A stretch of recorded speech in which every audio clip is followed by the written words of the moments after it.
All right, one more second for people to grab a drink.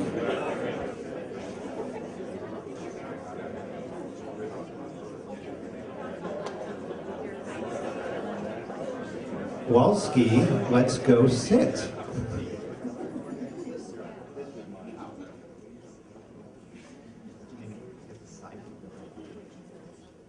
All right, are we good? All right.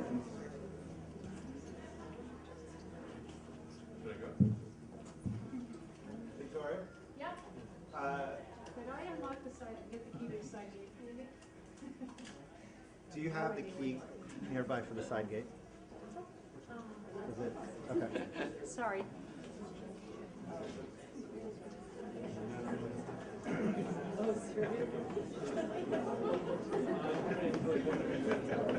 All right, how's everybody doing with my loud mic?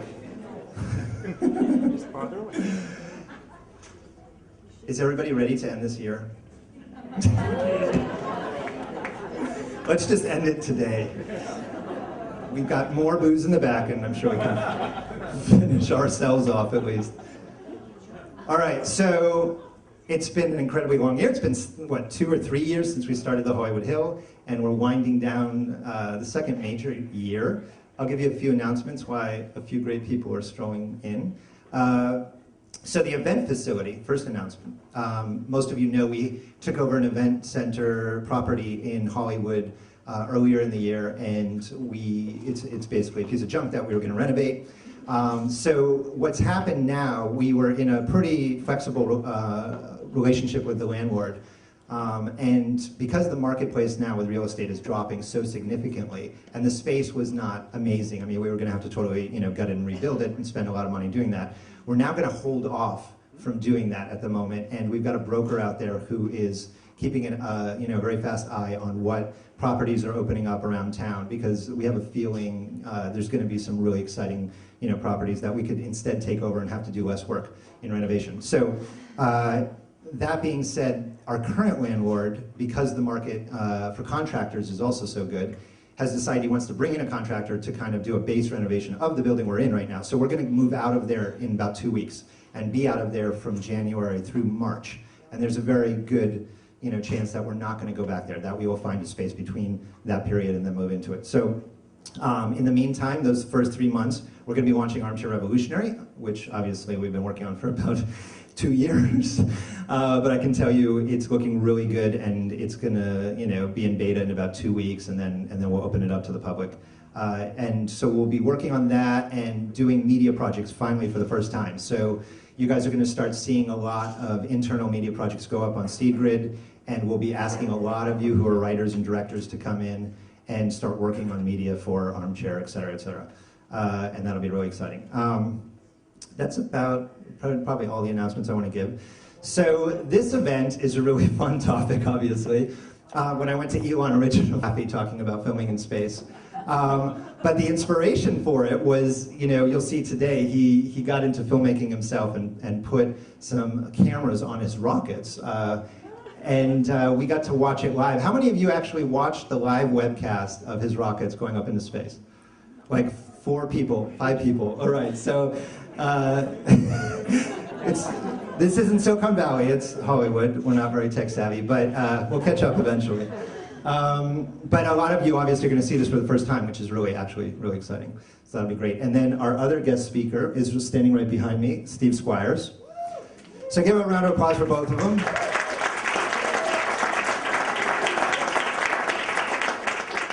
And Elon's going to go first with a presentation for about half an hour on SpaceX and what he's been doing. He's also going to give us an update at some point on the auto industry as it relates to Tesla right now, because I'm sure we're all fascinated to find out what his perspective is on that. And then we'll do the 2 half-hour presentations. Then we'll have Q&A with both of them for another half an hour. And then we have our real party in the back. So we've got drinks and food and everything from 5 to like 6:30, whatever.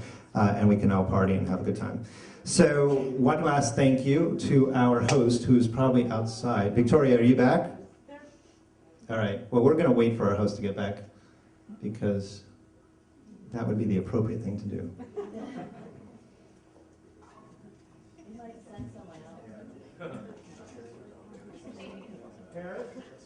Victoria.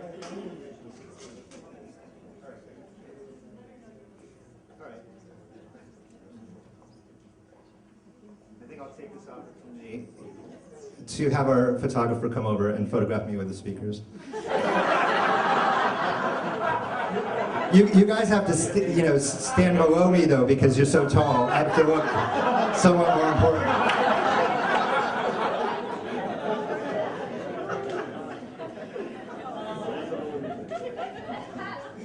Excellent. All right. Well, actually, why don't we take this time? Yeah. All right. Ori, the other co-founder of the Hollywood Hill, would also like a photo with them. It's photo time. Everybody step up. Why don't you take a quick photo?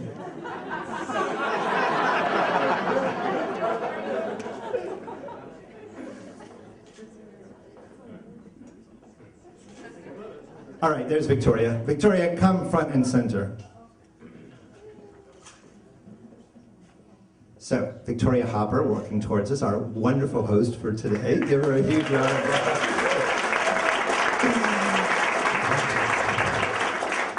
And the second year we're doing this, it's so fantastic to end the year with you, and this fantastic house, and obviously your hospitality, and obviously you know I love you dearly. She's been very involved in the Obama campaign, and obviously from very early on. So from very, very early on, when there was a split in town here, who's backing Hillary versus Obama, she decided to go with Obama, and so you have a lot, you owe to her to getting him in the office of the White House. Thank you. All right, so thank you, and please, yes. I just want to say thank you for coming back. It's nice to see so many familiar faces, and welcome. And the art has changed. A lot of it is on tour, so if anyone has any questions later, I'd be happy to tell you what's what. So I'll see you after. All right, and then we should get you need a photo with the speakers, so why don't you step up?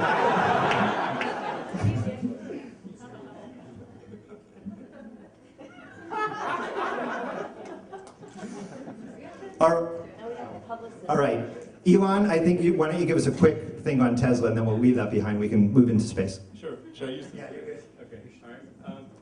So it's a quick update on Tesla. You have to unmute. Program. Oh. So people. Hold on one sec. All right.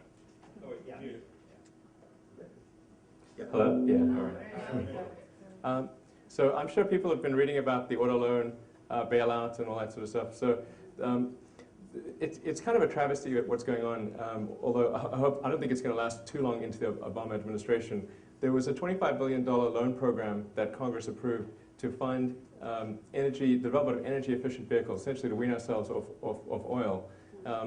And ironically, the big three then came to Washington and said, no, give us that money for our day-to-day operations building gas guzzlers, which is obviously a sort of a version of the intent. Unfortunately, with the job situation being the way it is, Congress has acceded to that demand and is, my understanding, currently giving 15 of the 25 billion to the big three to fund their day-to-day operations, which I believe gets them to about February. I'm not kidding. It's not even an exaggeration. Although the Speaker, Speaker Pelosi, has also said that as soon as the new administration comes in, they're going to replenish that fund. So I think it'll be okay. But certainly, if you have the opportunity to express to anyone in DC or in the press the importance of developing clean energy vehicles, please take the opportunity to do so. And in the case of Tesla, Tesla actually is not applying for any bailout funds, although some of the press have mistaken that.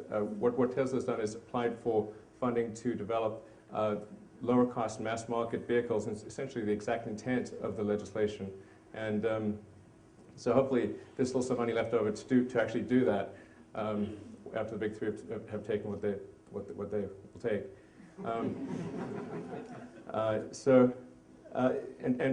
The Tesla Roadster, I think a lot of people are familiar with that. That's the two-seater sports car. In fact, my car, which is production unit 1, is parked outside. If anyone's curious to see it, there's also a Tesla Sales and Service Center on Santa Monica Boulevard. So if you want to pop in and take a look at the car at that time, you're also welcome to do so. And we're about to deliver our 100th production Tesla next week. And that's, interestingly enough, our 100th customer is Sam Perry. If anybody watched when Obama won and Oprah was crying on some guy's shoulder,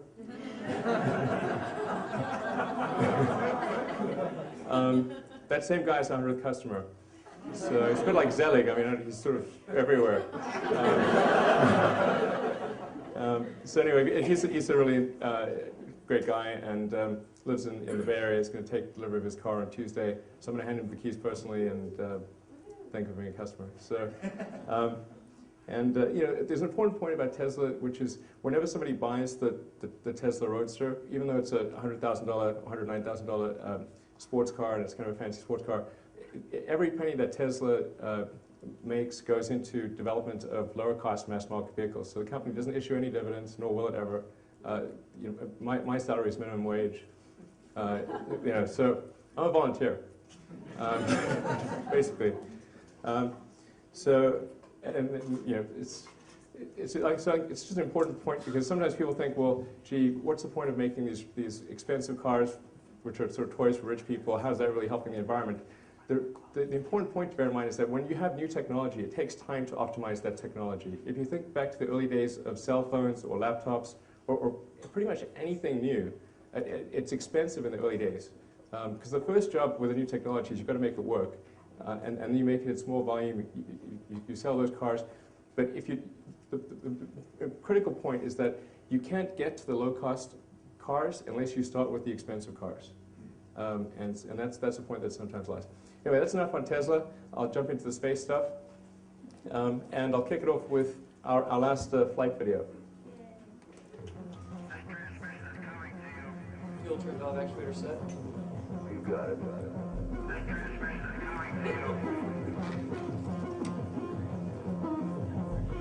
First stage tank present. Deck warning triggered. Water diffuser system, it's on. So this is actually on a remote tropical island. We launched our small rocket, the Falcon 1, from an island in the Kwajalein Atoll. So it feels a bit nefarious to be launching rockets from remote tropical islands. Yeah, I feel a bit like a Bond villain.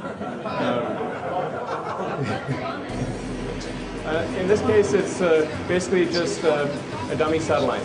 So this was basically the test flight to get to orbit. So this is actually our fourth flight. So the flights 2 and 3 made it to space, but they didn't make it all the way to orbit. And it's actually a lot harder to get to orbit than it is to get to space. You can get to space just by going up to Mach 3. But to get to orbit, you have to have a minimum of Mach 25. And that doesn't actually explain the full difficulty because the energy scales with the square of the velocity. So getting to space, 9 units of energy, getting to orbit, 625 units of energy. It's about 70 times harder to get to orbit than to get to space. And that's why there's only been about half a dozen countries in the world that have actually reached orbit. So this is actually the first completely privately developed rocket to reach orbit. And also the first privately developed liquid fuel rocket to reach orbit. This is the Falcon 1. It's named Falcon after the Millennium Falcon from Star Wars. It looks nothing like it, but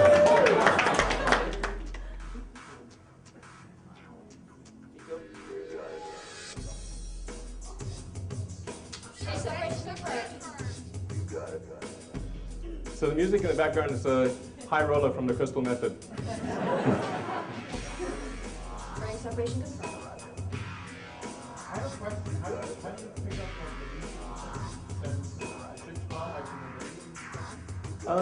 Actually, with rockets, the only semi-reusable rocket in the world right now is the space shuttle. And I say semi-reusable because the main tank is actually thrown away every time. So typically, well really, almost in all cases, rockets are not recovered. They basically re-enter and kind of either burn up or crash into the ocean and sink to the bottom, type of thing. Now with Falcon 1, our intent is to recover the first stage, which unfortunately we weren't able to do in this flight.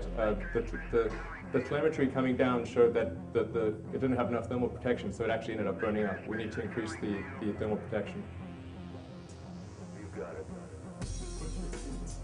The fuel is high purity kerosene. So it's like sort of a very clean form of jet fuel, basically, with no sulfur content. It's not the greenest thing in the world, but we do buy lots of carbon offsets. So.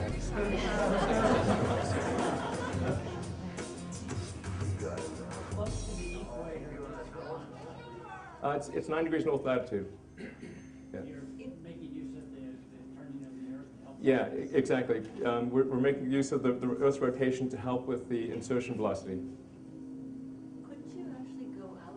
Wouldn't it be easier to go into space and then come taxi back into orbit? Well, the only way to go up and stay up is to reach orbit. The gravity is actually almost the same force at, say, 200 miles above Earth's surface as it is on the surface of the Earth. The only reason people seem to be sort of floating around, but actually what's happening is they're zooming around the Earth super fast, and the outward acceleration is equal to the inward acceleration of gravity. And so when that's neutralized, you have what appears to be zero gravity, but you're actually just sort of falling around the Earth. Do you run into space junk with all the junk out there? Do you have to navigate through all that? Or? We've not encountered any space junk issue. Although there's been a lot of launches up there, and there have been issues like where the Chinese blew up a satellite and scattered bits all over the place, it's so big up there that the statistical chance of being hit is tiny. But for things which carry people, like the space station and our Dragon spacecraft, they actually have micrometeorite shields, so they can take a high impact, which is essentially a high-speed bullet coming at it. I know this is a pretty big picture, but what's the bigger picture that this fits into? The bigger picture. Very good question. So the reason I started SpaceX was because the cost and reliability of getting to orbit and beyond is not really improved since the 60s. In fact, it's gotten worse. And if you look at the trajectory over time, it's not an improving trajectory. If you would extrapolate the cost trajectory, and Steve could affirm that, if you were to extrapolate to the future, you would basically be able to afford no launches at some point, because it was getting more and more expensive. So I started SpaceX to really reverse that trend and make it affordable to get to orbit and beyond. The huge breakthrough that SpaceX aspires to achieve, and this is a very difficult thing, is to make a fully reusable orbital launch vehicle. So with Falcon 1, the first stage is intended to be reusable. With Falcon 9, both stages are intended to be reusable. Now it's going to take us many launches to figure that out and get the stages back safely and optimize the refurbishment for flight and make sure they're reliable and all that. But that's sort of the big technical breakthrough we're aiming for. And you can imagine in any mode of transport, if you had a reusable vehicle or an expendable vehicle, it would be a night and day difference. I mean, how many people would have driven here if their car was single use? Yeah. Or even, and that applies to any mode of transport: bicycles, horses, planes, really pretty much anything. So we've got this weird situation in space where vehicles can only be used once. In fact, if you want a return journey, you've got to like tow one behind you. So that's what we're aspiring to. It's a tough goal. We're not saying we can achieve it, but we're aspiring to achieve that. And I think we will. But to explain why that's so difficult, when an orbital rocket is, after they've really optimized the weight of the rocket and used the most advanced materials, and the engines are incredibly efficient, and you've pushed everything to the maximum, you typically get about 3% of the liftoff weight to orbit. So if you make even a small mistake in the design, if you get 3% off, you've got nothing. And that's for expendable single-use rockets, where they're not trying to make the rocket robust enough to have multiple flights. They're not trying to make it robust enough to re-enter safely. It doesn't have to have heat shields and all that other stuff. So when you add in all those things, if that exceeds 3%, well, you're getting nothing to orbit. So to make it reusable and still deliver a useful payload is extraordinarily difficult, and no one has ever succeeded in doing that. So once you streamline their application, what does that serve for? Right. So I'll get so the why essentially. Sorry. Actually, you're right. I should proceed this with the why and then the how. We're stupid, so it's okay, right? You have to come down to our level and then work your way in. No, I take things for granted being in the space business, but so I'm a huge believer in the extension of life beyond Earth. So making life multiplanetary, I think is one of the most important things we could do. So then, why is that important? Well, how do you say that anything is important? How do you judge importance? Well, if you look at things on an historical time scale, and the further you zoom out, the more the important stuff stays behind and the unimportant stuff, you can't see it anymore. And if you look at the span of life's evolution on Earth, you know, the multi-billion-year history of Earth itself, of life on Earth itself, you can really point to about half a dozen major steps on the evolution of life. There's obviously single-celled life, multicellular life, differentiation to plants and animals, life moving from the oceans to land, mammals, consciousness. You know, those are sort of like the big ones. And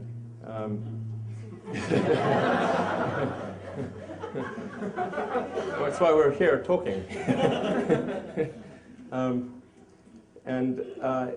On that scale also would fit, I think, the extension of life to multiple planets, so life becoming multiplanetary. It would be at least as important, if not more important, than life going from the oceans to land. You know, at least oceans to land, you could jump back in the ocean if you got uncomfortable. But going to another planet, you've got to go over, you know, billions of miles of hostile space and then land and try to create an ecology on a planet that is nothing like the planet that we live on today. Although our current planet may become more like that planet if we're not careful. You know, that's so if you have something which arguably could fit on the important scale of the evolution of life itself, then it's reasonable to say it's important and should get some of our resources. And then you say, well, what is some of our resources? Well, probably like, you know, less than what we spend on Medicare and more than what we spend on lipstick. You know, you can sort of bracket it. So we spend a lot on lipstick, by the way, which I think is great. But if you said, well, maybe we should spend 0.25% of our economic product on the extension of life to another planet, making life multiplanetary, I think that would be like a reasonable number. And you know, that's you know, several tens of billions. So and I think it could be done for that. But a critical element is having that reusable orbital craft. So that's the fundamental breakthrough that's necessary for us to be able to afford to do it at a price that is going to be palatable to the general public. That once we are multi-planetary, we'll look back and think about the kind of fuels that we use to get out there in the first place. It's probably going to look silly. Like, you know, what are your sort of wildest ideas about the fuels that we'll be using down the line? Well, my wildest idea about fuels, I think long term, you know, if we, I suppose, figure out fusion, you're having a fusion, if you can have a compact fusion reactor, that would be the best energy source, and then you need to sort of shoot something out of the back end, you know, which is basically a high energy ion engine powered by a fusion reactor. I think that's pretty much about as good as you're going to get. I mean, theoretically, from a physics standpoint. Sorry? A gravity sail, maybe a solar sail. Yeah, a solar sail is an option. Now, the sun doesn't have a lot of force, because if you stand outside, you don't feel yourself getting knocked down by the sun. But so you need a big sail in space, and it can work, and it's an option. And particularly, you know, if you had, like, say, a cargo ship going from Earth to Mars, where the time of the journey wasn't that big of a deal, then that could be actually a good option.